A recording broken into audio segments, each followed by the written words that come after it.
Queridos irmãos, eu os convido a abrir as Escrituras no Evangelho do Senhor segundo Marcos, capítulo 6, verso 45 a 52. Evangelho do Senhor segundo Marcos, capítulo 6, verso 45 a 52. Eu farei a leitura, peço aos irmãos que acompanhem com atenção nas suas Bíblias. Evangelho do Senhor segundo Marcos, capítulo 6, 45 a 52.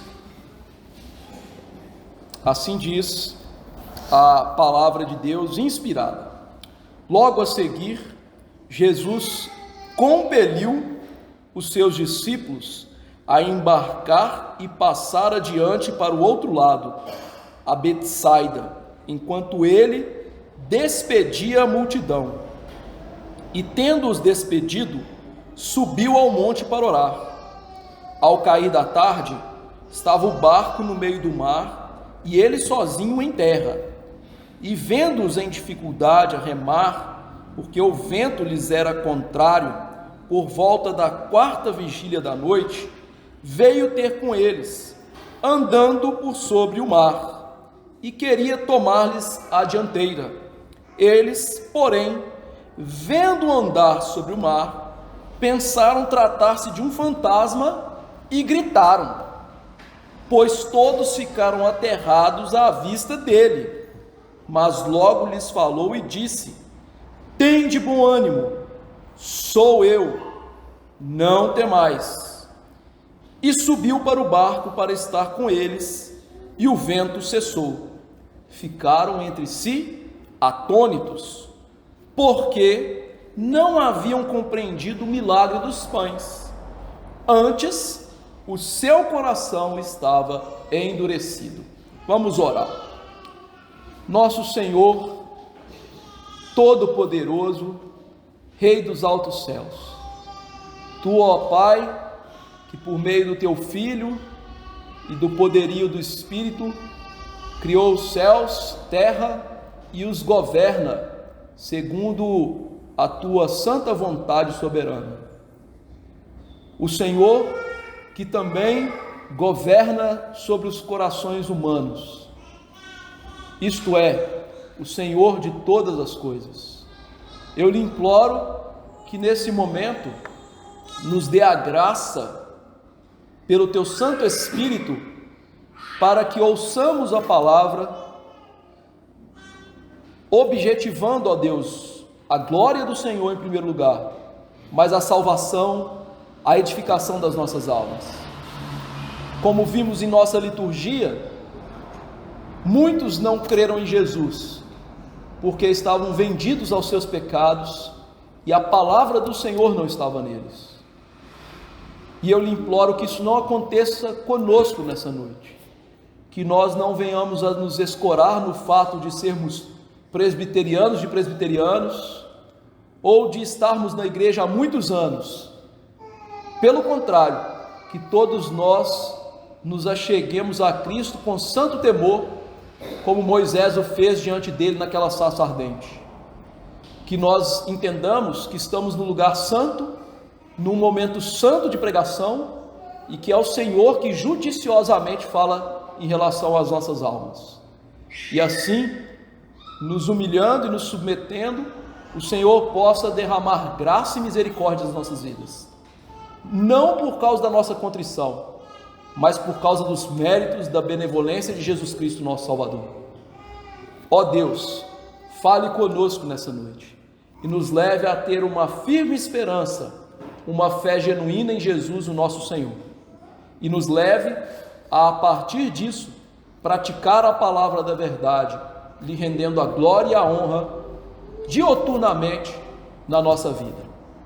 Ó Senhor, acima de todas as coisas, peço-lhe que o Senhor me dê fidelidade para que essa pregação honre o Senhor, e que os irmãos tenham fidelidade em ouvi-lo, para que isso também honre o Senhor, que acima de tudo o Teu nome seja honrado e glorificado. Em nome de Jesus lhe imploro essas coisas. Amém. Queridos irmãos, nós temos percebido no Evangelho de Marcos a ênfase de Marcos em mostrar-nos quem é Jesus, o que ele veio fazer por nós e como podemos segui-lo. Marcos vem demonstrando essa realidade através de uma série de feitos de Jesus. Mas à medida que os capítulos foram passando, nós vimos que havia duas realidades presentes em relação a quem é Jesus. Uma realidade de fé, que foi exaltada no capítulo 5. Nós vimos no capítulo 5 o triunfo da fé, ou seja, pessoas que de fato creram em Jesus Cristo, serviram a Jesus Cristo e receberam do seu beneplácito. Em contrapartida, nós temos visto nesse capítulo 6, que estamos expondo já há alguns domingos, o contrário, ou seja, a fé em baixa. Vimos que lá em Nazaré, no começo do capítulo, Jesus, ao declarar-se Deus, foi enxotado de Nazaré, mas não antes de ter quase sido morto pelos seus conterrâneos e familiares. Depois disso, nós vimos que Jesus envia os apóstolos, mas deixa para eles muito claro que haveria oposição, tanto que eles deveriam sacudir o pó dos pés, mostrando que aquelas pessoas que objetivassem a pregação, ou seja, que objetarem, a pregação, fossem considerados como malditos, gentios, fora da aliança. Depois nós vimos a morte de João Batista, pregador fiel, que dizia a verdade sobre Jesus e sobre os pecados do seu povo, e que foi justiçado por dizer a verdade ao rei Herodes: não te é lícito possuir a mulher do teu irmão. Depois desse cenário desolador, nós vimos Jesus recebendo a notícia da morte de João Batista, junto com os discípulos, no momento em que ele queria dar descanso aos discípulos, mas que nesse período que Jesus queria tirar, digamos, férias, um feriado com os discípulos, uma multidão aparece diante de Jesus. E como nós vimos, aquela multidão era uma multidão de incrédulos. Eles estavam correndo atrás de Jesus por causa de comida, de bebida, de milagres que eles estavam vendo. E os apóstolos, como nós vamos ver, não entenderam muito bem o que aconteceu na grande multiplicação de pães e peixes. Então, mesmo que Jesus tenha demonstrado a sua divindade ao multiplicar pães e peixes, o cenário é desolador. É um cenário de falta de fé. Hoje nós vamos ver que o cenário continua. Jesus vai continuar mostrando sua identidade e nós vamos ver que as pessoas continuam sem entender sobre o que ele está dizendo, o que ele está mostrando. Assim como nós vimos na semana passada, que os feitos de Jesus falam muito, aqui nesse texto, os feitos de Jesus falam muito, mas também as coisas que ele fala dizem muito sobre ele. Então, o que esse texto aqui tão bonito de Jesus andar por sobre as águas quer nos ensinar? Esse texto quer nos ensinar que Jesus é Deus, que vem ao encontro dos seus para salvá-los. Ou seja, Jesus é Deus Salvador. Jesus vem até nós para nos salvar. Veja que o texto começa com o verso 45 dizendo: logo a seguir, compeliu Jesus os discípulos para ir para o outro lado do lago. Então, Jesus acabou de realizar o milagre dos pães e dos peixes, aquele grande sinal que mostrava que ele é Deus, e ele agora compele os discípulos a cruzar o lago para outra margem. E ele então iria despedir a multidão. Mas aqui nós vemos uma coisa interessante. A palavra compelir aqui é uma palavra muito forte. É como se Jesus tivesse quase assim empurrado os apóstolos para deixar a presença dele. Os apóstolos tinham que sair dali urgentemente, imediatamente. E essa é uma ordem direta de Jesus. E veja que o texto, nem aqui e nem nos outros evangelhos que narram esse mesmo milagre que vai acontecer agora, não mostram que os apóstolos pestanejaram, ou seja, não, Senhor, nós não vamos. Imediatamente, prontamente, eles obedeceram a Jesus. E isso é um ponto positivo para aqueles homens, eles estão aprendendo a obedecer a Jesus. Mesmo que fosse bom eles estarem com Jesus, eles tivessem visto grandes coisas de Jesus, Jesus quase que os obriga a ir embora agora. E eles obedecem. E a gente vê aqui que eles estão começando a parecer mais com Jesus. Porque se há uma coisa marcante na vida de Cristo, como muitas outras, Jesus é cheio das coisas marcantes na vida, é que Jesus era obediente a Deus. A sua obediência foi tão grande e resoluta que ele foi morrer na cruz, obedecendo ao seu Pai. E Jesus quer que nós sejamos assim, parecidos com ele.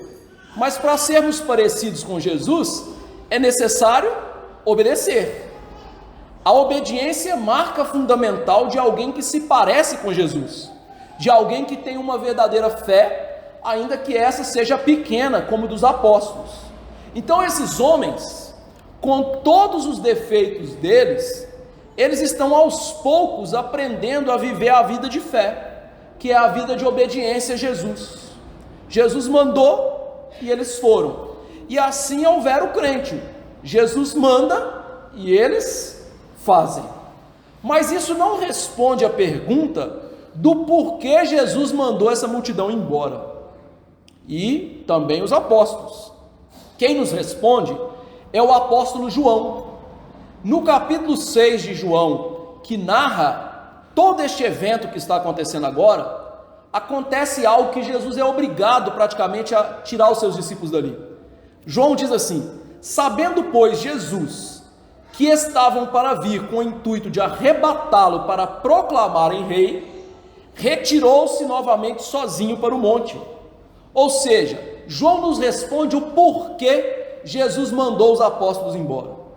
Ele mandou os apóstolos e também aquela multidão embora, porque a multidão queria fazer de Jesus um rei, não o rei, um rei. E veja que isso seria uma grande tentação para os discípulos, porque aqueles homens, convenhamos, eles acabaram de falhar no teste. Jesus os testou em relação à multiplicação de pães e peixes, se eles confiariam nele e exerceriam essa confiança alimentando aquela multidão. E eles falharam no teste de Jesus, deixaram de ver que Jesus era a solução do problema. E agora esses homens estão diante de um novo teste, só que um teste ainda maior. Por que seria um teste ainda maior? Porque aqui os discípulos, queridos irmãos, eles ainda têm uma concepção errada de Jesus em relação à sua messianidade. Eles entenderam que Jesus era o Messias, mas eles ainda não tinham compreendido completamente que tipo de Messias Jesus era. A ideia dos discípulos de um Messias era uma ideia triunfalista, uma ideia de que o Messias derrotaria os reinos terrestres, restauraria a monarquia de Israel e governaria a terra a partir de Jerusalém. Tanto que quando Jesus disse que ele era o Messias de maneira clara, após a confissão de Pedro, e diz que ele tinha que morrer, Pedro disse: Senhor, não vai morrer em Jerusalém, assim não, Senhor. Mostrando que eles tinham essa consciência de que o Messias não era esse que deveria ser enjeitado, morto, achincalhado pelo povo. Então Jesus, para que os apóstolos não nutrissem a ideia de que ele seria aclamado rei, e isso seria bom para eles, ele manda embora. E convenhamos, todo esse contexto que nós estamos vendo é um contexto de falta de fé, é um contexto em que Jesus foi rejeitado, os apóstolos estavam sendo rejeitados, e que João Batista foi morto pelo suposto rei Herodes, que, como nós vimos, ele não tinha direito ao trono. E agora a multidão, que antes estava ali toda alvoroçada, toda ali preocupada com outras coisas, agora quer fazer Jesus rei. Então Jesus ordena esses homens para ir embora, para que eles não entendam mal essa sua missão, que eles não entendam que Jesus é um rei diferente, um rei terreno. Eles deveriam entender que tipo de rei é Jesus. O rei humilde, o rei que vai entrar montado num jumentinho, um rei que vai morrer grudado na cruz. E veja então que Jesus também despede a multidão nesse sentido. Jesus não aceita a honra daquela multidão, porque eles não conhecem de fato quem é Jesus. Porque essa multidão que quer fazer Jesus rei, diz lá o Evangelho de João, que logo que Jesus disse que ele é o pão vivo que desceu do céu, e que eles deviam comer da comida dele, e beber da bebida dele, que era a carne e o sangue, ou seja, entrar num discipulado tão íntimo com Jesus, que o destino de Jesus seria o destino deles, o que eles fazem? Eles abandonam Jesus. Então essa multidão quer fazer de Jesus um rei, mas eles não têm a mínima noção do que eles estão fazendo. Por isso Jesus manda eles embora. Ele não aceita isso. Ele não quer se tornar um rei aclamado político para morrer fora de Jerusalém, fora da hora e como um rei humano simples. Não, ele quer morrer como rei divino, o rei rejeitado em Jerusalém, na Páscoa, dali a alguns meses. Por isso que ele despede tanto os discípulos quanto a multidão. E veja que ao despedi-los, diz o verso 46, Jesus sobe ao monte para orar. Despediu, subiu para o monte para orar.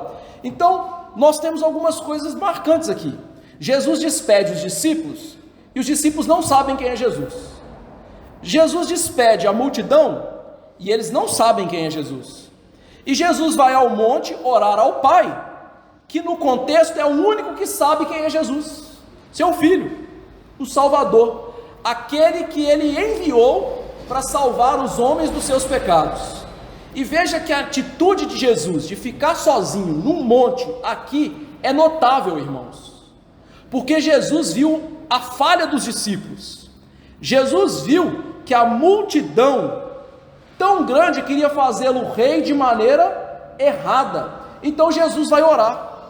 E isso é impressionante, porque ainda que Jesus fosse Deus Salvador, Jesus também era homem, e Jesus era tentado como nós. Jesus viu seus discípulos falhando, Jesus viu uma multidão querendo fazê-lo rei. Era então um momento de tentação, era um momento que Jesus precisava afirmar a sua messianidade, o seu caráter de Salvador, humilde, resoluto no Pai. Por isso que ele vai orar. Seus discípulos estão quebrados, a multidão ignorante, e Jesus pratica então aquilo que ele ensinou. O que? Refugiar-se no Pai para fugir da tentação. E não só isso, para ter um tempo a sós com Deus. Interessantemente, neste evangelho, depois de uma grande missão de Jesus, em que mais uma vez a multidão estava alvoroçada, Jesus vai para o monte orar. Isso está lá em Marcos 1, 38 e 39, que Jesus está no monte orando, depois da multidão está ali, toda afoita. Jesus está aqui mais uma vez a sós com Deus, e é por isso, meus irmãos, que ele pôde nos ensinar que nós deveríamos ter um tipo de vida também em privacidade com Deus. É exatamente isso que Jesus está fazendo, ou seja, cuidando da sua vida através de um lugar solitário, para orar de maneira desimpedida ao Pai. E essa atitude de Jesus nos ensina muito. O que nos ensina? Em primeiro lugar, essa vida secreta de oração.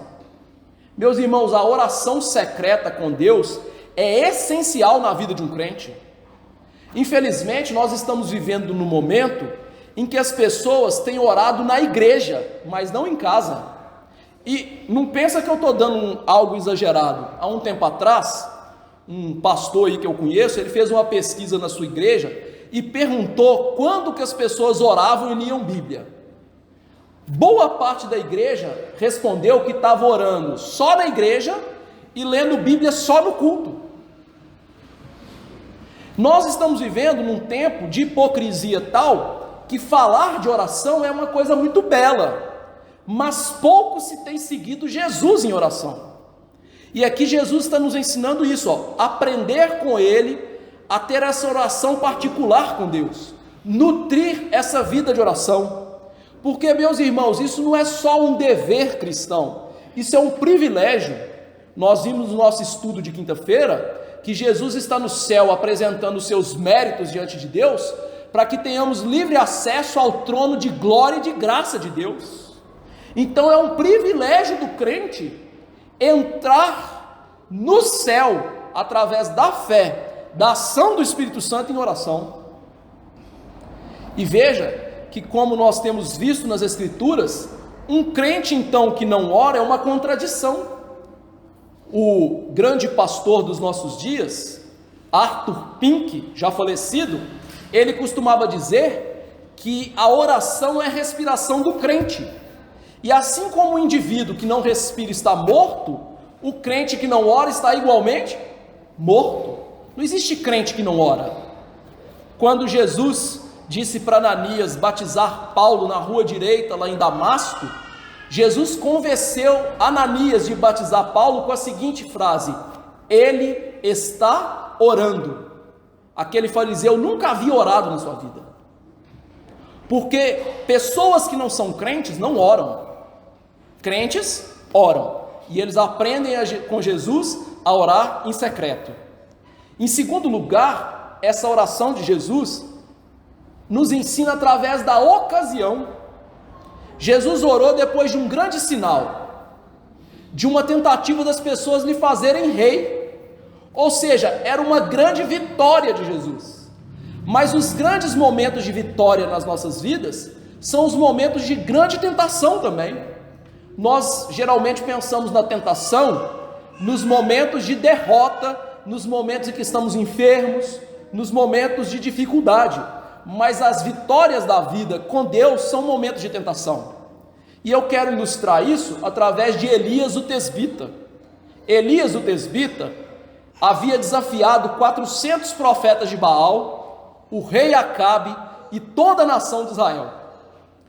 E quando ele venceu o desafio, caindo fogo do céu e vindo chuva sobre Israel e matando os profetas de Baal, que eram 400, Jezabel lhe disse: amanhã façam os deuses o que quiserem comigo, se a tais horas você não estiver morto. Uma mulher, ele tinha acabado de enfrentar o rei, a nação e 400 profetas que ele matou. Uma mulher botou o homem para correr. Ou seja, momentos de vitória podem trazer momentos de grandes derrotas. Ele, em vez de confiar em Deus, fraquejou na sua fé. Jesus nos ensina aqui então que esses momentos de vitória são momentos de tentação e nós devemos fazer o quê? Refugiar-nos em Deus para sermos humildes. Além disso, era um momento de derrota para os discípulos. Jesus estava orando pelos discípulos, pelos grandes defeitos deles, pelas dificuldades de fé que eles estavam passando, por ainda não conhecerem experiencialmente quem é Jesus. Eles tinham fé em Jesus, eles sabiam que Jesus era o Salvador, mas eles ainda não estavam experimentando todo o prazer na alma de confiar em Jesus, de se deleitar em Jesus. Havia um problema no coração deles, como a gente vai ver, e Jesus está fazendo o quê? Orar. E aquele é o modelo então de orar sem cessar, que não é ficar 24 horas por dia orando, mas é orar em todas as circunstâncias da vida e momentos específicos da vida. E veja que a oração de Jesus durou bastante tempo. Verso 47 diz: ao cair da tarde, ou seja, Jesus se demorou na oração. Costumeiramente nós vemos Jesus sendo narrado nos evangelhos orando, não é 30 segundos, é bastante tempo. E aqui Jesus é contrário aos crentes modernos, né? Que as orações são rápidas, sem fervor, mecânicas, repetitivas. É engraçado que nós presbiterianos falando mal dos católicos que rezam a Ave Maria deles, mas às vezes eles têm mais fervor na Ave Maria do que você orando. Mecânicas. As orações de Jesus e como as orações dos piedosos da Bíblia eram orações delongadas e orações que vinham do fundo da alma, orações que mostravam a humildade dessas pessoas e a dependência delas para com Deus.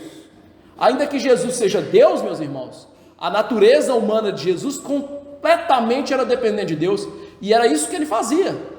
E veja que Jesus aqui encarna os exemplos maravilhosos de oração que nós temos no Antigo Testamento, como por exemplo o Salmo 42, que dizia que a alma do salmista aspirava por Deus, como as corças pela água. Ou seja, a corça lá que sente uma sede terrível, queria água, sedenta, desejosa. Assim era a alma do salmista, assim é a alma de Jesus. E por isso que Jesus se desvencilhava de tudo para orar.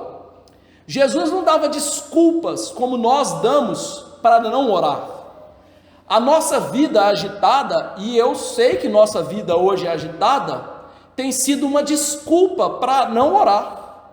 E veja que nós marcamos muitas coisas na nossa agenda diária, e então a gente diz, não tive tempo para orar. Mas quando a gente faz isso, nós não percebemos que nós estamos nos enganando, porque não tem ninguém mais ocupado na vida do que Jesus foi, e não tem ninguém que orou mais do que Jesus. Ele se dedicava a isso. Sabe por que Jesus fazia isso? Porque Jesus tinha prazer na oração, ele tinha prazer na alma em seu Pai, ele se deleitava nas coisas espirituais. A realidade do vero crente é esta de sentir desejo por Deus, é aquela coisa que a nossa alma vibra para entrar em comunhão com Deus, suspira, almeja, deseja encontrar-se com Ele. Sabe aquele sentimento que a gente tem quando está namorando, que a gente fica contando segundos no relógio, não é nem minutos, né? É os segundos para encontrar com a pessoa que você está apaixonada, que você quer namorar com ela? Pois é esse tipo de desejo que deveria existir na nossa alma, claro, santificado, plenamente espiritual, por isso, pela oração. Então nós chegamos à conclusão de que nós oramos pouco, não é por falta de tempo, mas é por falta de vontade. Porque aquilo que a gente ama, a gente arruma tempo para fazer, mesmo com a agenda lotada. Isso significa que Jesus está dando um exemplo para a gente aqui, nos humilhando, para que nós busquemos a graça de Deus para amarmos mais o seu Pai, para querermos mais a Deus, para estarmos com Ele em oração. Jesus estava com Deus porque Ele amava Deus, porque Ele queria estar com Deus. Mas graças ao Senhor que Ele também ama, não só ao Pai, mas também aos discípulos. Porque enquanto Jesus está orando, tem uma coisa terrível acontecendo com os discípulos. O verso 48 diz que Ele os viu em dificuldade. Enquanto os apóstolos estão atravessando o mar, Jesus está sozinho na terra orando, os apóstolos começam a remar com dificuldade. Um vento bateu ali no lago, um vento contrário, de maneira que não permitia que eles navegassem, e fez com que aqueles homens remassem, e não conseguissem ir adiante e atravessar o lago. Já era para eles terem chegado. E veja que isso aqui nós tiramos uma lição importante para nós. Quem mandou os apóstolos entrarem no lago e atravessarem o lago? Jesus. E foi a ordem de Jesus e a obediência dos apóstolos que os colocaram nessa terrível enrascada que eles estão. E isso é contrário àquilo que os crentes ignorantes dos nossos dias pensam.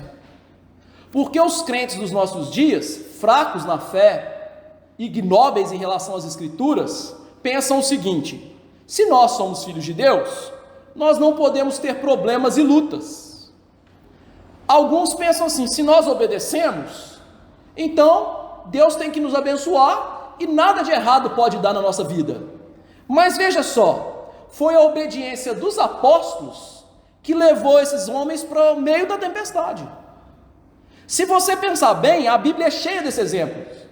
Davi estava lá cuidando da ovelhinha, né? Ninguém nem lembrava que Davi existia, e Davi então foi chamado para ser rei. Ao ser chamado para ser rei, ele passou anos fugindo de Saul, por causa da obediência dele. Os profetas foram mortos por causa da obediência deles. Jesus foi para a cruz porque obedeceu. Os apóstolos foram martirizados porque obedeceram. Então, aonde na Bíblia que tem que se a gente for filho de Deus e a gente for obediente, a gente não tem problema na vida?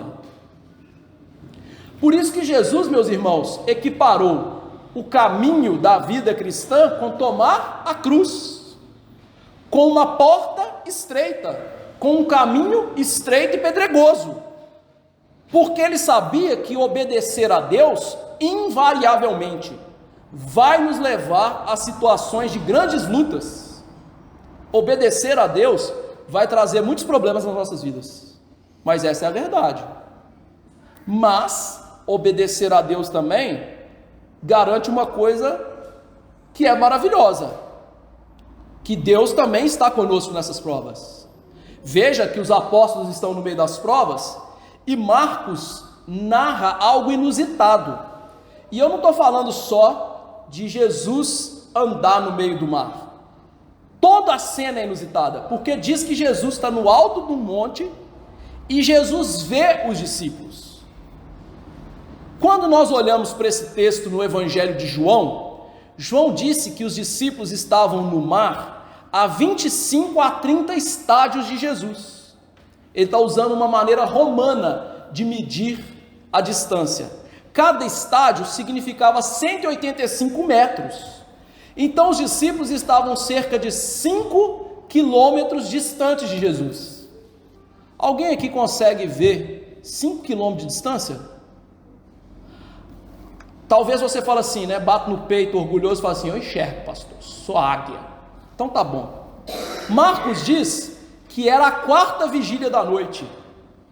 Sabe qual é a quarta vigília da noite, na maneira romana de contar o tempo?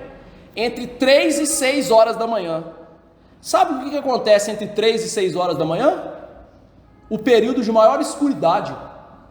Porque o sol não nasceu no leste e a lua está quase se colocando no oeste. E então a terra tem pouca incidência de luz, ou seja, é o período mais escuro da noite. Agora nós vamos complicar, né? Então é 5 km de distância num breu total. Alguém pode ver? Não. Então o que Marcos está dizendo para a gente? Jesus viu os discípulos. Se Jesus viu os discípulos, algo que nenhum ser humano pode fazer, ele não está falando de uma visão qualquer. Ele está falando de um atributo divino. Qual atributo divino pode ver todas as coisas, com luz ou sem luz? A onisciência de Deus. Deixa eu ler para você. Para onde me ausentarei do teu espírito? Para onde fugirei da tua face? Se subo aos céus, lá estás. Se faço a minha cama no mais profundo abismo, lá estás também. Se tomo as asas da alvorada e me detenho nos confins do mares, ainda lá me haverá de guiar a tua mão, e a tua destra me susterá. Se eu digo, as trevas com efeito me encobrirão, e a luz ao redor de mim se fará noite, até as próprias trevas não te serão escuras. As trevas e a luz são a mesma coisa. Ou seja, Marcos está mostrando que Jesus é Deus. Ele tem os atributos de Deus. Ele é onipresente, onipotente, onisciente na sua natureza divina. Ele sabe todas as coisas, ele vê todas as coisas. E é por isso que Jesus está vendo os apóstolos, porque ele é Deus. E veja que ele vê os apóstolos em grande dificuldade. Jesus vê os apóstolos como Deus vê o homem. Deus, quando olha para o homem, ele vê sempre o homem em dificuldade. E é isso que os discípulos e nós somos para Deus: fracos, indefesos, sem capacidade de nos salvar e de nos livrar dos nossos problemas. Mas graças a Deus que ele nos vê e ele pode nos ajudar. Deus, quando olha para os seus discípulos, quando olha para os seus eleitos, Ele não nos olha desdenhosamente, ele olha como quem quer ajudar-nos. Ele demonstra sua paternidade, o seu amor, na sua peculiar função de pai em socorrer-nos, em ajudar o homem caído.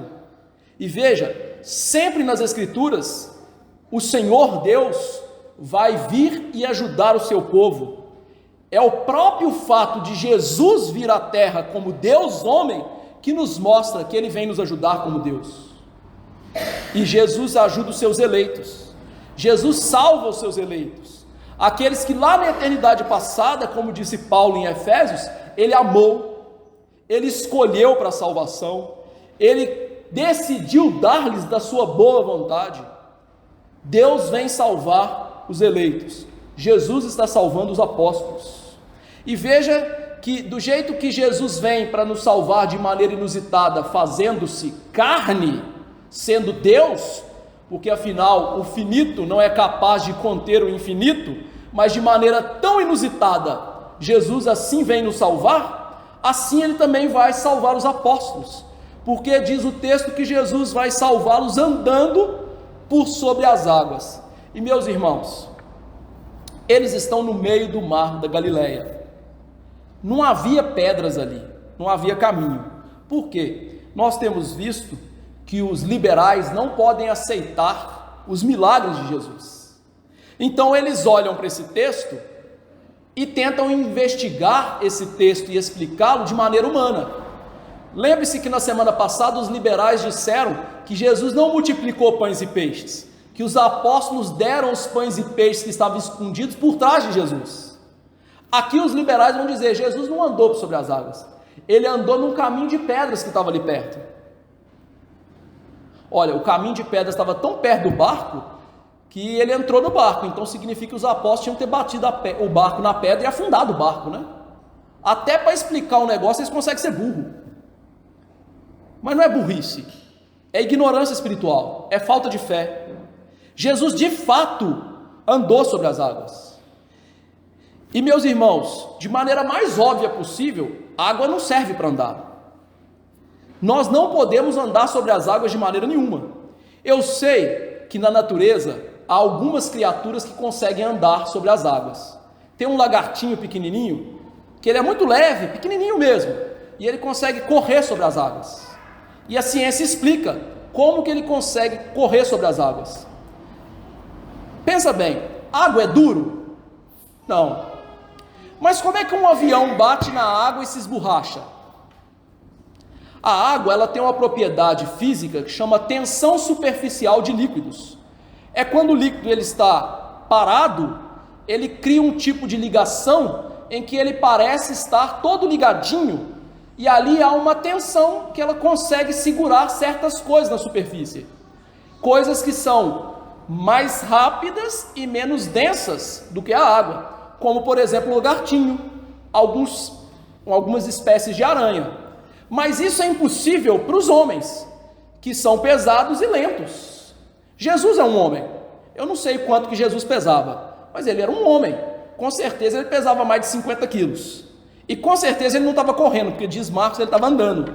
Então se esse homem, que não é um lagarto ou uma aranha, ele está andando sobre as águas, ele está fazendo algo que é humanamente impossível, então ele só pode ser Deus. E veja, você ainda esqueceu de um detalhe, né? O vento está soprando, e o vento é tão forte que parou o mar, com 12 pessoas remando, parou o barquinho, 12 pessoas fazendo força, e eles eram pescadores, né? E esse homem está andando contra o vento, ninguém pode fazer isso. Por que Jesus anda por sobre o mar? Qual o significado disso? No Antigo Testamento, Deus é descrito em alguns lugares, e sobretudo, interpretando o Êxodo, como que vencendo as águas, ou seja, Deus é aquele que vence as águas. Diz assim: assim diz o Senhor, o que outrora preparou um caminho no mar e nas águas impetuosas, preparou uma vereda. Isaías 43:16. Pelo mar foi o teu caminho, as tuas veredas pelas grandes águas, e não se descobre os teus vestígios. Salmo 77:19. Esses são dois exemplos que mostram o quê? Sempre quando Deus é descrito no Antigo Testamento, e sobretudo em relação ao Êxodo, Deus está vencendo o mar, que é uma grande força da natureza, mostrando que Ele está acima disso, que Ele tem poder sobre isso. Então Jesus está vencendo o mar, andando por sobre ele, mostra-nos, de acordo com o Antigo Testamento, que Jesus só pode ser Deus. O mesmo Deus que venceu o mar pelo povo lá no Antigo Testamento. A atividade divina está se repetindo, e veja que todo o contexto está mostrando isso. Jesus multiplica pães e peixes, mostrando que Ele é o Deus do Antigo Testamento. Jesus anda por sobre o mar, mostrando que Ele é o Deus do Antigo Testamento. E Marcos nos dá ainda mais uma fala aqui, para mostrar essa realidade. Se você fosse um bom hebraísta e conhecedor do Antigo Testamento, essa frase, Jesus queria tomar-lhes a dianteira, teria vindo à sua mente. Porque essa expressão, ela é usada para Moisés e Elias, quando eles estiveram em enrascada.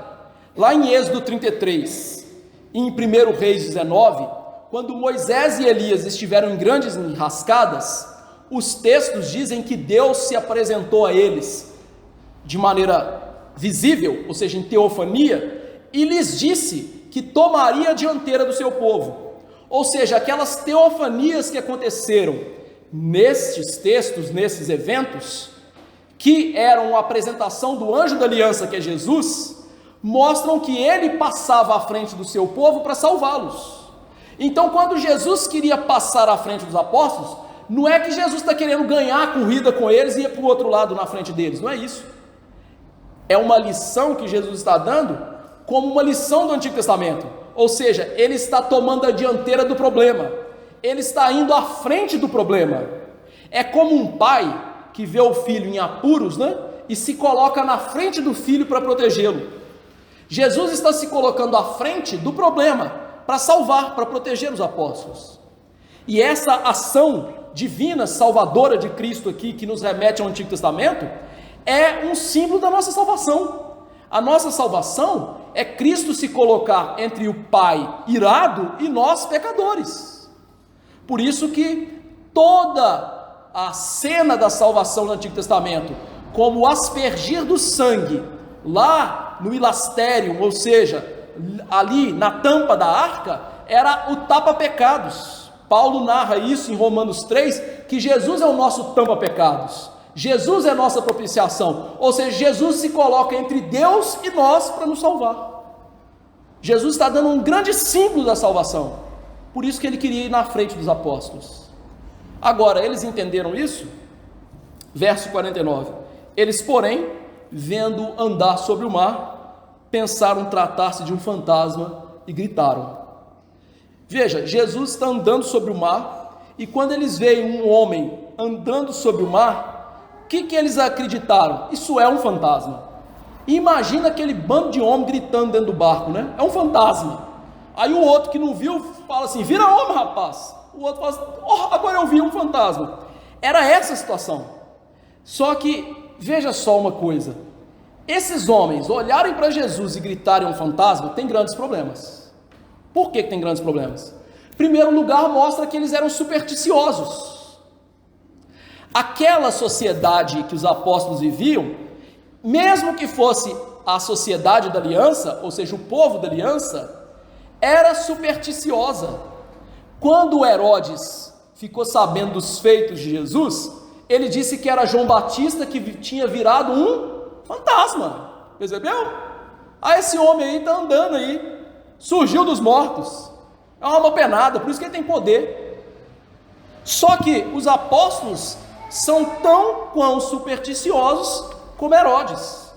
Essas pessoas aqui são cheias de superstição antibíblica, de crenças irracionais. Inclusive os apóstolos, em determinado momento da carreira deles, lá em Atos, eles acreditavam em anjo da guarda, o que não tem base bíblica nenhuma, mesmo sendo apóstolos.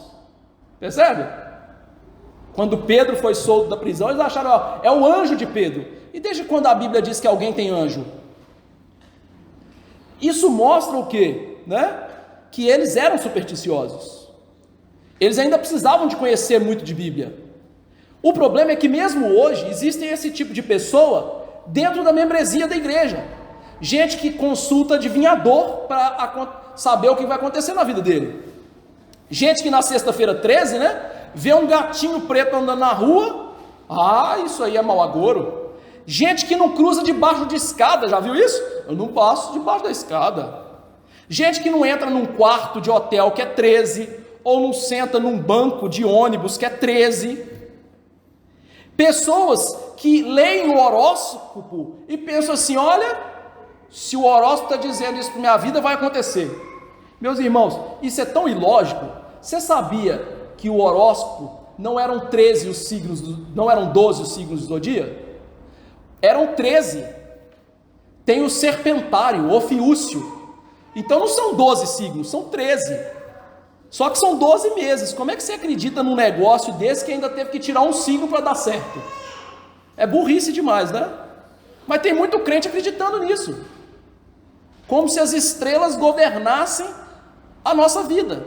E aí eu quero mostrar para vocês que o que eles criam era ilógico, porque não tem lugar nenhum da Bíblia que fala que existam fantasmas. A crença popular é que os fantasmas são almas penadas, não é? Pessoas que, em vez de ir para o céu e inferno, ficaram aqui perambulando. Só que a Bíblia não diz isso, meu amigo. A Bíblia diz assim, e assim como os homens está ordenado morrerem uma vez, vindo depois disso o juízo. Ou seja, quando eu e você morrermos, você não vai virar alma penada e nem eu. Você vai diante de Deus para ser julgado. Ou para ir para o céu ou para ir para o inferno.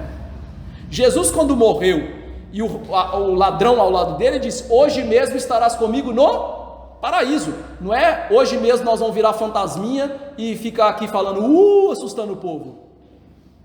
Ou seja, isso é superstição boba, vetusta, ignorante.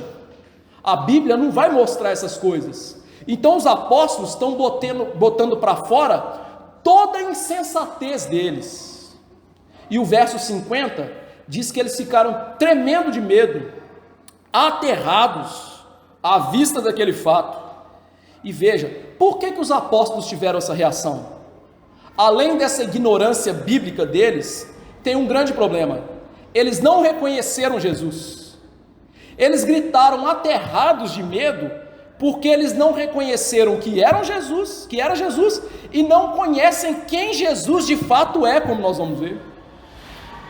Marcos está narrando os eventos de maneira negativa, porque Marcos apresenta para a gente a visão de Pedro. Nos outros evangelhos, no evangelho de Mateus, acontece uma coisa aqui em relação a Pedro, né? Pedro quer andar por sobre as águas e ele começa a naufragar, mostrando que ele não tinha nada de fé, ou seja, madura, firme em Jesus. Então os apóstolos estão demonstrando que problemas de fé, eles não eram maduros quanto deveriam ser, e infelizmente essa imaturidade deles levou não ao problema da tempestade, mas o problema do coração. E aí veja, o verdadeiro problema não era a tempestade, era o coração dos apóstolos. A imaturidade deles os fez errar o alvo. O problema de fé deles fez com que eles tivessem pouca concepção apurada das coisas espirituais. Então veja, a tempestade de verdade não está na água, a tempestade de verdade está no coração. O coração deles se agitaram, começou a agitar os corações deles, por quê? Porque eles não conheciam direito quem é Jesus, eles não experimentavam Jesus pela fé, eles tinham uma mentalidade tacanha em relação à fé com Jesus. Mas graças a Deus que Jesus leva em consideração essa pequena fé, né? Por isso que Jesus vai falar para eles, e veja que a fala de Jesus é de uma profundidade. Jesus disse: tem de bom ânimo, sou eu, não temais. Aonde, meu irmão, que você já viu isso na Bíblia? Existem várias passagens que Deus fala assim com o seu povo, mas eu quero lembrar para vocês de uma frase específica que está no livro de Josué. Josué, quando teve que enfrentar o povo de Israel, aquele povo mimado, chato, e ter que levar aquele povo para dentro da terra prometida, diante dos amorreus, heteus, ferezeus, jebuseus e por aí vai, tudo quanto é ele ficou o quê? Atemorizado. e Deus então aparece para ele como anjo da aliança, que nós já sabemos que é Jesus, e o que ele diz para aquele homem? Tem de bom ânimo, não temais. Ou seja, o mesmo Deus que apareceu para Josué e falou com Josué e falou com outros em circunstâncias de problemas, de coisas que não davam para eles vencerem, não temam que eu sou com vocês, é agora que está falando com os apóstolos. E veja que essa frase ela vai mais adiante, porque Jesus disse, sou eu. Essa expressão no grego, meus irmãos, ela não tem como ser traduzida de maneira plena. A expressão grega é ego eimi, que significa eu mesmo, não um outro. É como se, por exemplo, alguém ligasse para você no telefone e a chamada tivesse meio ruim e você perguntasse assim, fulano, aí ele fala assim, sou eu mesmo, não é ninguém mais, sou eu que estou falando com você. É esse tipo de expressão. Então Jesus está usando essa expressão, sou eu mesmo, não outro. Mas por que Jesus usou essa expressão? Porque é uma expressão teologicamente muito profunda. Lá no Evangelho do Senhor segundo João, quando Jesus queria mostrar a sua divindade, nós lemos hoje no capítulo 8, Jesus falava assim, eu sou, que é a mesma expressão no grego, ego eimi. Quem que é o eu sou? Deixa eu refrescar sua memória. Disse Deus a Moisés, eu sou o que sou. Disse mais, assim dirá aos filhos de Israel, o eu sou me enviou a vós outros. Ou seja, o eu sou é o nome pactual de Deus. O anjo da aliança, que é o Cristo pré-encarnado no Antigo Testamento, usava esse nome, o tetragrama, Iavé, ou como alguns chamam de Jeová, ou Iavé. Eu sou, o nome de Deus, o nome do Deus que vem fazer morada com o seu povo, o nome do Deus que venceu o mar lá no Egito e que tirou o povo do Egito, o Deus Emanuel. O Deus Emanuel é Jesus, o Deus que vem salvar o seu povo, o Deus que vem andar com o seu povo no meio das suas fraquezas. O que Jesus está dizendo para eles é, sou eu, o Deus que salva. E veja então que o verso 51 diz que Jesus subiu no barco e ficou tudo em bonança. Interessante que Jesus já havia acalmado o mar, mas ele tinha falado com o mar e com o vento, cala a boquinha, fica quietinho. Agora Jesus só entra no barco e tudo se acalma. Mais uma vez ele está mostrando o poder dele sobre a natureza, só que agora de uma maneira mais avultada, porque não tem ordem nenhuma de Jesus. Jesus acalmou o vento, acalmou o mar, acalmou tudo, sem uma palavra sequer, mostrando que ele está acima dos elementos, que Jesus está acima da natureza. E meus irmãos, essa é a diferença do Deus verdadeiro para os deuses inventados. Os deuses inventados, eles geralmente fazem parte da natureza, compartilham dos sentimentos humanos, daquilo que é intrínseco ao ser humano ou à natureza. O Deus da Bíblia, ele é o Deus supranatural, ele está acima da natureza, ele cria a natureza, ele controla a natureza, ele não faz parte da natureza. O Deus da Bíblia é um Deus acima da terra e de tudo mais. Por isso, coitado daquelas pessoas que ficam falando mãe terra, Mãe terra é uma ova. Meu pai é Deus, meu criador é Deus, não é a terra. Ele é o controlador, ele é o criador. E veja que quando Jesus agora faz esse grande sinal na frente deles, nós temos a resposta que nós precisávamos do capítulo 6. O capítulo 6 começou com: quem é Jesus? Jesus disse que é Deus e foi rechaçado. Jesus mandou um povo pregar e ele seria rechaçado através dos apóstolos. Jesus foi confundido com João Batista, ressurgido dos mortos. E as ações de Jesus mostram: Jesus é Deus, o mesmo Deus do Antigo Testamento. E diante de tudo aquilo, de tanta manifestação de poder, os apóstolos ficaram atônitos, ficaram assim, embasbacados, queixo caído. Só que uma maravilha sem entendimento. Parece até o culto pentecostal hoje, né? É muito êxtase com pouco entendimento, né? Com pouco cérebro. Igualzinho culto pentecostal. É só maravilha, só gritaria, só êxtase, mas sem entendimento. Os apóstolos estão aqui, ó, êxtase, mas sem entendimento. Como é que a gente pode chegar a essa conclusão? Veja o verso 52. Porque não haviam compreendido o milagre dos pães. Antes o seu coração estava mole, receptivo, endurecido. Olha que coisa interessante. Marcos mostra que todo esse evento que os apóstolos estão mostrando, a falta de fé, a incapacidade deles e tudo mais, está ancorado no coração dos apóstolos. Por isso que eu disse, o problema não era a tempestade, o problema era o coração. O problema da nossa vida não são os problemas da vida, o problema é o seu coração, a maneira como você lida com a vida. E veja, diz aqui que eles não tinham compreendido o milagre dos pães. Como nós vimos, o milagre dos pães e peixes ensinava que Jesus é o Deus do Antigo Testamento que sustentou o povo no deserto. O pão vivo que desceu do céu. Eles não entenderam isso, que Jesus supre, que Jesus tem salvação em abundância, que Jesus é tudo o que eles precisam. Eles não entenderam isso. Depois de ver um grande sinal, o que eles entenderam? Nada.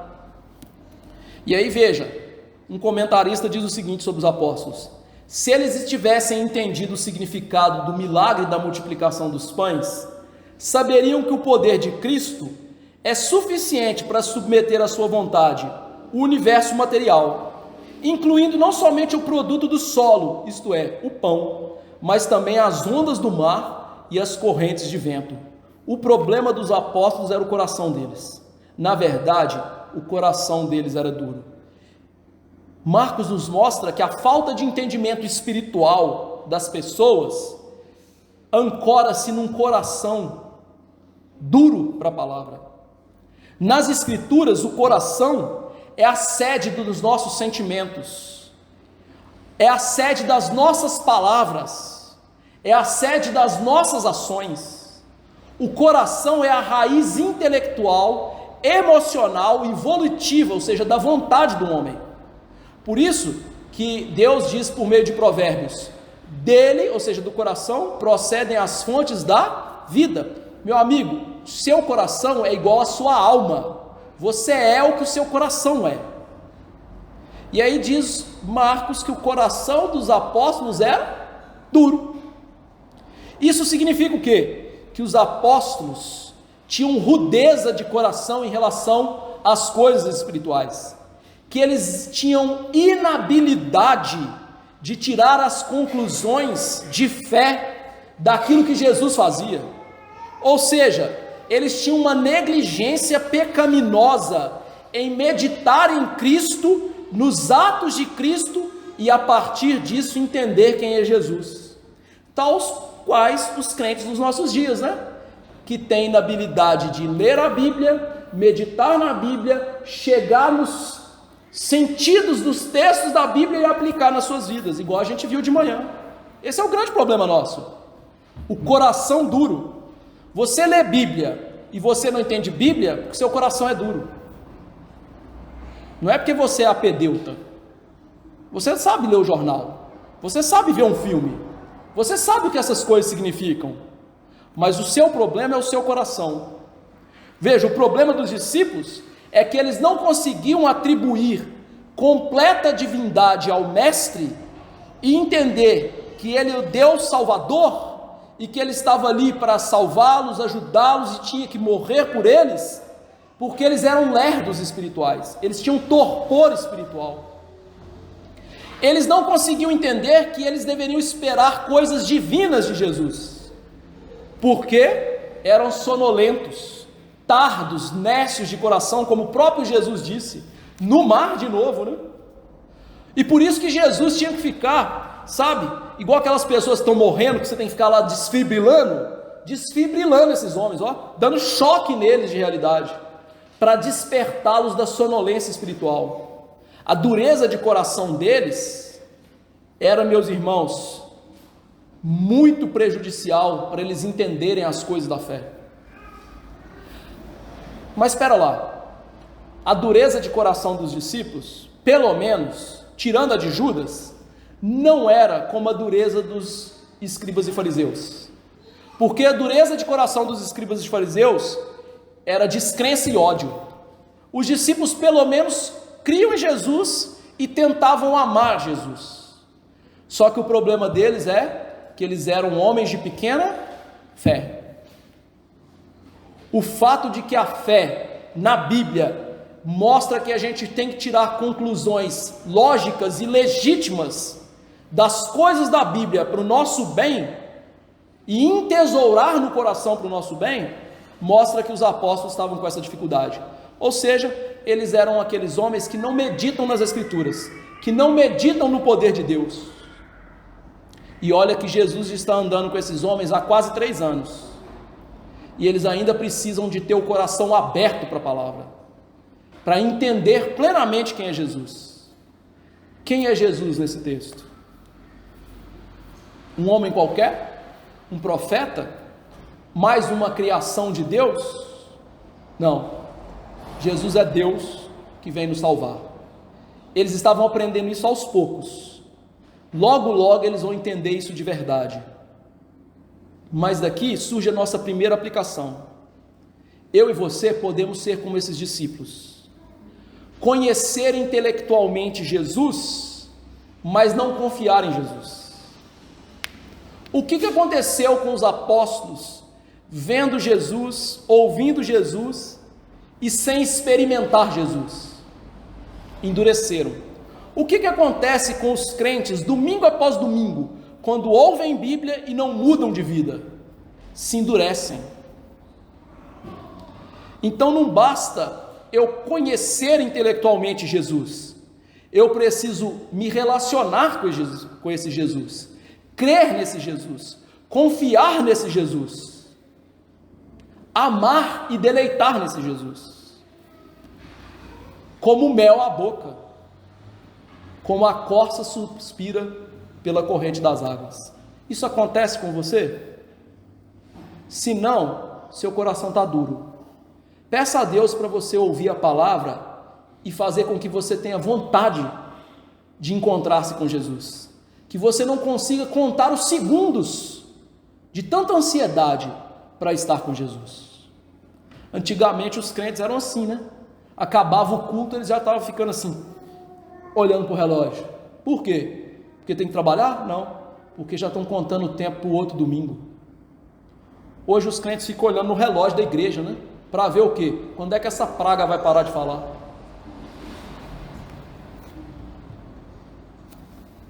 Duros, sem conhecimento de Jesus. Segunda aplicação: ainda que eu e você não conheçamos Jesus tão bem quanto deveríamos, graças a Deus, Jesus nos conhece de maneira plena. E Jesus faz o que é necessário na nossa vida. Muitas vezes o que é necessário é a disciplina com provas e lutas, mesmo na obediência. Por quê? São nas provas e lutas que a gente vai conhecer bem quem é Jesus, mas a gente vai conhecer bem o nosso coração. O nosso coração, meus irmãos, é parecido com aquela experiência que as crianças fazem na escola.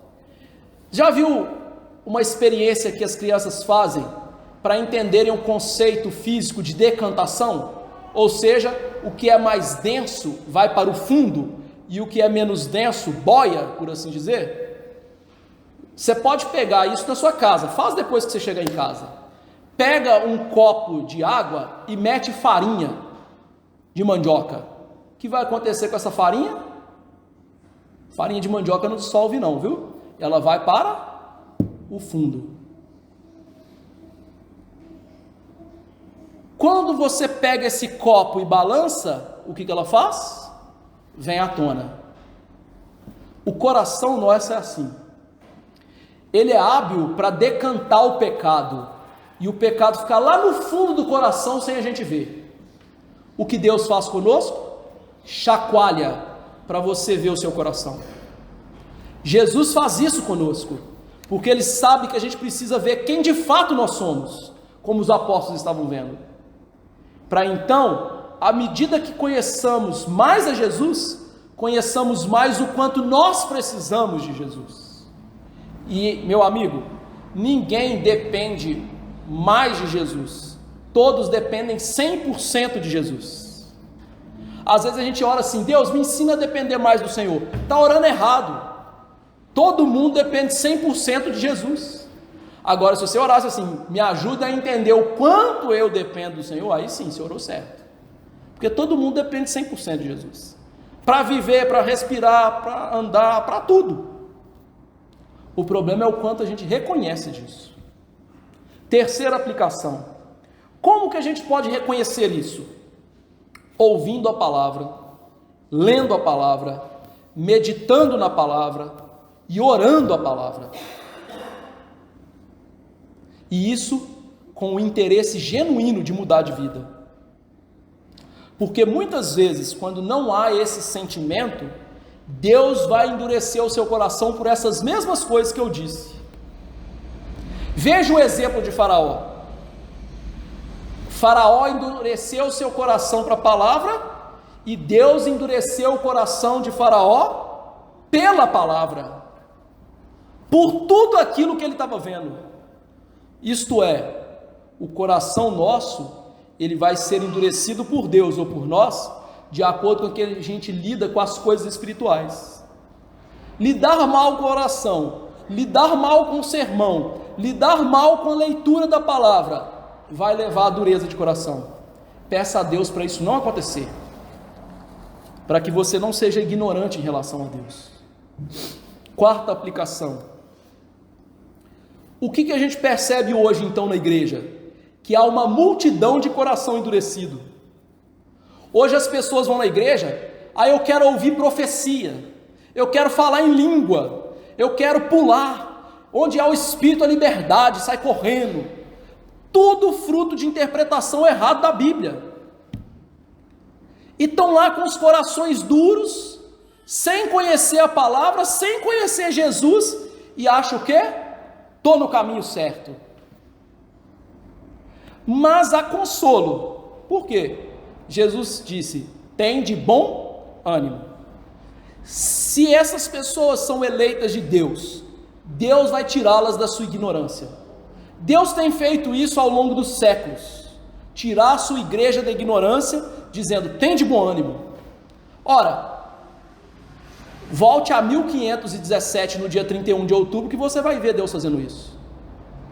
Tirou a igreja das trevas para a luz, de uma igreja persistente em superstições, em bobagens, em falsa salvação, em falsa palavra, para a luz do Evangelho.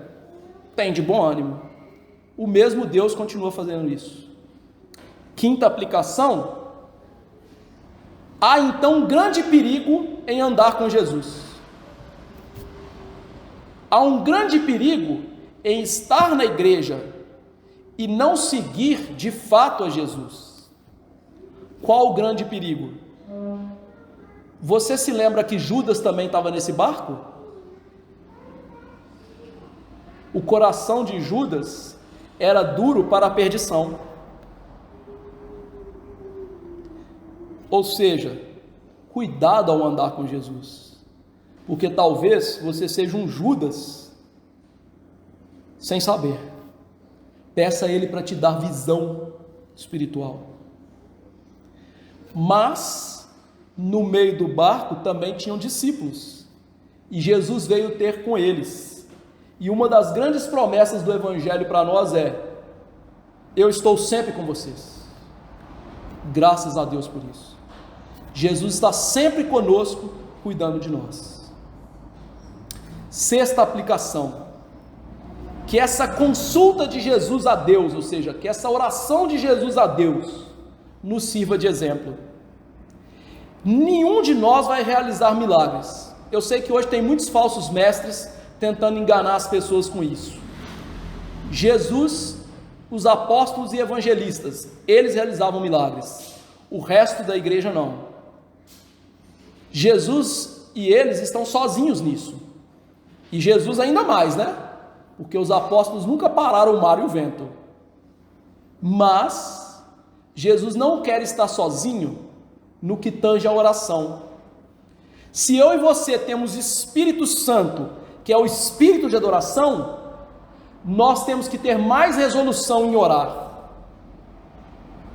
muito mais do que a gente tem feito até agora. Então se esforce por arranjar tempo, lugar e oportunidade para ficar a sós com Deus. Dedique-se à oração, não somente quando você tiver que trabalhar para o Senhor, depois de trabalhado, antes de ter trabalhado, mesmo não estando trabalhando tão ativamente para o Senhor, dedique-se em oração. E meus irmãos, examine-se agora através dessas perguntas. Quanto tempo nas 24 horas do seu dia você tem dedicado em oração? Qual o progresso que você pode observar ano após ano quanto ao fervor, plenitude e seriedade das suas orações? O que você sabe experiencialmente, ou seja, vivendo, sentindo, experimentando, acerca da oração continuada, delongada e particular? São perguntas que nos humilham, não é? Mas são úteis para a nossa alma. Poucas coisas a gente pode temer, né, em relação aos nossos dias, quanto ao entender. O que eu quero dizer? Olha, os crentes oram muito pouco. A gente não precisa temer de falar isso. Os crentes oram muito pouco. E é interessante que esses mesmos crentes que oram muito pouco, olham para a Bíblia e falam: que lindo Jesus orando. Não é assim? Nossa época é uma época de alvoroço, de pressa, de atividades. Os homens são tentados a cortar suas devoções pela metade. Já que isso está acontecendo, não é de se admirar que a igreja tenha tão pouco poder espiritual. A igreja precisa de aprender com a cabeça dela, que é Jesus. Orar é essencial para a fé, para o poder espiritual, para o avanço da igreja. Por que a igreja hoje está estagnada? Você já aprendeu. Dentre muitos outros motivos, o povo não ora. Interessante, né? Quando Charles Spurgeon pregava, diz a história que havia um grupo de 100 pessoas orando por ele enquanto ele pregava. E o que você via? Conversões, pessoas mudando de vida. Hoje é difícil ter 100 crentes verdadeiros na igreja, quanto mais 100 crentes verdadeiros que oram na igreja, né? Infelizmente. Sétima aplicação. Há nessa passagem também um grande consolo para a gente. Sem importar onde nós nos encontramos, quais sejam as circunstâncias, Jesus nos vê. Jesus nos vê sozinhos nos nossos problemas. Jesus vê sozinho quando nós estamos rodeados de gente, mas nós estamos sozinhos. Jesus nos vê nas companhias das pessoas e estamos com problemas. Jesus vê a nossa enfermidade ou a nossa saúde. Jesus nos vê no mar ou na terra. Jesus nos vê no hospital ou na nossa casa, na igreja ou na rua, no nosso trabalho. Enfim, infindas as possibilidades. Jesus sempre nos vê. Nós nunca estamos fora do alcance de Cristo e do seu cuidado. Nada na nossa vida está oculto aos olhos de Jesus. Então, Jesus conhece plenamente os caminhos que nós andamos. E Ele é perfeitamente capaz de nos ajudar como Ele ajudou os apóstolos. Talvez, meu irmão, Jesus não venha ao seu encontro em socorro na hora que você quer. Mas aquele que andou na superfície das águas sempre vai chegar para ajudar os seus eleitos. Espere pacientemente Às vezes Jesus vai demorar para testar a sua fé. Às vezes ele vai vir rápido, mas é certo que ele sempre vem. E por fim, essa experiência dos apóstolos, de Jesus andar por sobre as águas, é uma figura da nossa vida entre a primeira vinda de Cristo e a segunda vinda de Cristo. A nossa vida, entre estes dois eventos maravilhosos, é como os discípulos, estar nas tempestades da vida e não desfrutar da presença visível de Jesus. Mas assim como os discípulos viram Jesus face a face e houve grande bonança, um dia nós vamos ver Jesus face a face, ou na nossa morte, ou na volta de Jesus. E à semelhança deles, haverá grande bonança na nossa vida. E nós jamais seremos fustigados pelos temporais.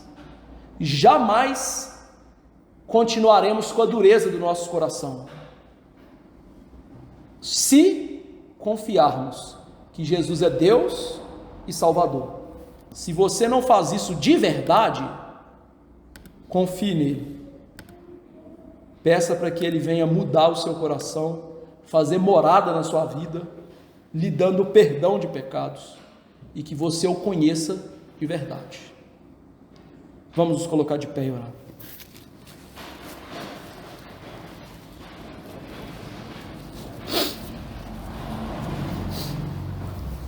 Senhor Deus, lhe agradeço pela palavra do Senhor, que mostra sim a divindade de Jesus, o cuidado de Jesus, o amor dele para com seus discípulos, o fato dele ver todas as coisas, mas também mostra a rudeza do coração dos discípulos, sua incapacidade espiritual de aprofundar-se no relacionamento com Jesus, que infelizmente é, ó Deus, a realidade da igreja dos nossos dias. A multidão do teu povo tem buscado, ó Deus, ver maravilhas, tem buscado ficar extasiado, mas sem entendimento espiritual, sem seriedade no caminhar com Jesus. As pessoas querem ver maravilhas, mas não querem obedecer a Jesus. As pessoas querem uma vida fácil, uma vida sem problemas, mas essa não é a vida que Jesus pregou para nós. A vida que Jesus pregou para nós é estar na tempestade desse mundo. Por isso eu quero lhe implorar, ó Deus, que assim como Jesus foi quebrando o coração desses homens e tirando a cegueira espiritual desses homens, que o Senhor venha fazer conosco, com a nossa igreja e com a igreja do Senhor nos nossos dias. Ó Deus, é tão triste ver a igreja do Senhor às traças, a igreja do Senhor navegando para a perdição, longe de Jesus, enquanto Jesus está querendo passar adiante e nós estamos gritando fantasmas. Ó Senhor, tenha misericórdia, não permita que os pregadores sejam enganadores, não permita que os missionários sejam aqueles que arrefecem o Evangelho, não permita que os líderes da igreja sejam aqueles que guardam as Escrituras, pregando a si mesmos nos púlpitos, levando pessoas à enganação do pecado. Ah Deus, nos leve a ver a Tua palavra, a deixar a dureza de coração, a ter prazer em Cristo, a nos deter nas nossas devocionais pessoais e tirar tempo no nosso dia para isso e ver nisso algo precioso, de tal maneira que não queiramos que aquele tempo se acabe, que estar com Jesus é muito melhor do que qualquer coisa nesse mundo. Ah Deus, são tão poucos nos nossos dias que têm sentido isso. Derrama o espírito de súplica e de graça nas nossas vidas, para que, cheios do teu espírito, amemos a oração e amemos o Jesus da oração. Ó Deus, nos dê a graça de termos uma fé vívida, uma fé crescente, uma fé operosa, uma fé, ó Deus, que segue a Jesus no meio do mar da tempestade. Nos dê a tua graça. Eu lhe imploro que a tua igreja volte a esse evangelho, volte a esse Jesus, que Satanás pare de ter vantagem sobre nós, lançando cegueira espiritual nas nossas vidas.